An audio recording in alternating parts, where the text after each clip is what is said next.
When we bought our house, we didn't think to ask about heat and air distribution. If we had, we would have learned that our bedroom doubled as a sauna in the summer and a meat locker in the winter. Yay for multi-purpose rooms! Large fans and sleeping naked got us through the summer.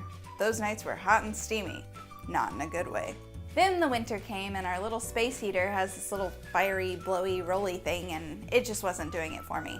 After suffocating under oppressive heat night after night, I had enough. We needed something quick and inexpensive.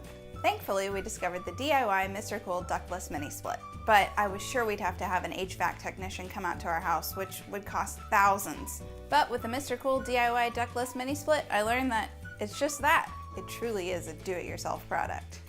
The tools you'll need are a cross-tip screwdriver, a drill with appropriate drill bits, a 3.5-inch hole saw, a stud finder, a spray bottle of soapy water, and pliers with an adjustable wrench or 2 fixed wrenches.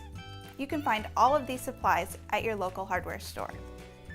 Scope out your room to see where you'd like to mount your indoor unit. Keep in mind where you'd also like to put your outdoor unit. It does come with about 25 feet of bundled piping. After you used your wall template to see where you'd like to place your indoor unit, it's important that you find studs that will line up with the mounting plate.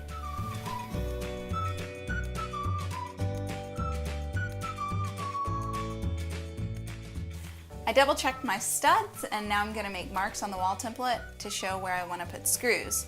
The unit came with 5 screws, so I'm just going to mark 5 spots. This one lined up, one in the middle. One very important thing before you mark the wall is that you make sure the template is level so you know that the unit will be level. Just marking the spots where I poke the holes on the template.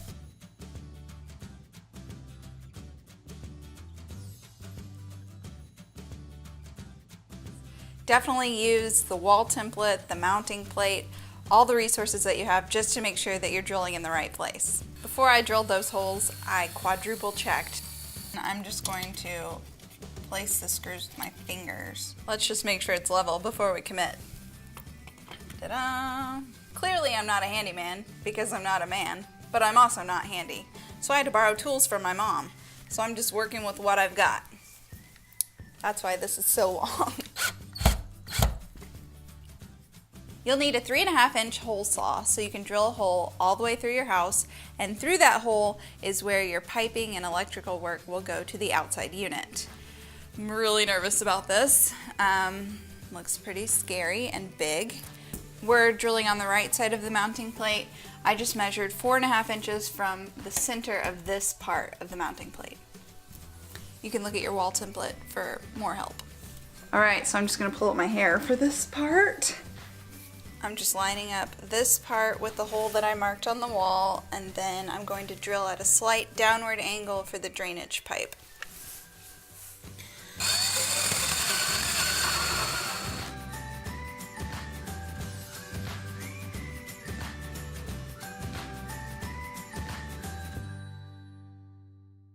Now that our wall hole is drilled and we've inserted the wall sleeve, it's time to feed the bundled piping through the hole to the outside. All right, I'm just going to tape these ends here to make sure that they all stay in place. And then I'm going to feed this piping through the wall. At this point, it might be a good idea to ask a friend to help you. Just make sure that it feeds through to the other side nicely. You can do it yourself, that's fine. But since my husband's home, I'm just going to ask him.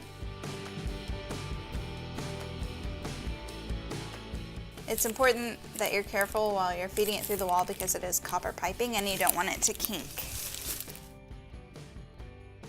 I've got all the piping and everything fed through the wall sleeve, and now I'm just going to hook the actual unit onto the wall mounting plate. There's a little ledge here at the top of the wall unit. I'll just hook it on top of here, and then I'm going to push the bottom part and it should click into place.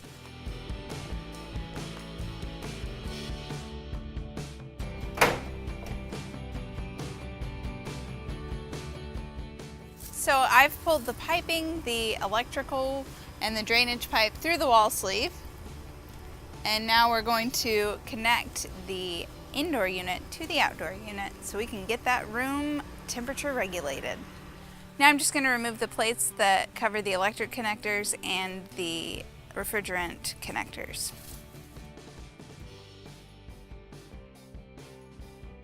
If you're not experienced with electrical work, it is recommended that you hire an electrician for this part of the installation.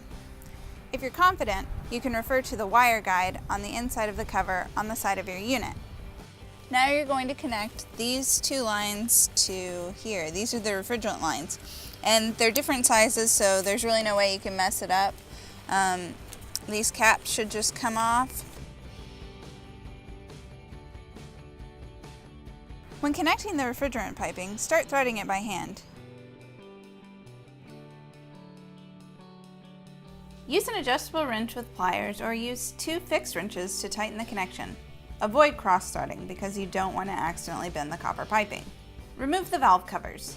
You can then use the provided Allen wrench to open the valves. Turn the wrench counterclockwise until it stops. Make sure you don't force it. When all is connected, use soapy water to check for leaks. That was a lot easier than I thought it was going to be. I know that if I can do it, you can too.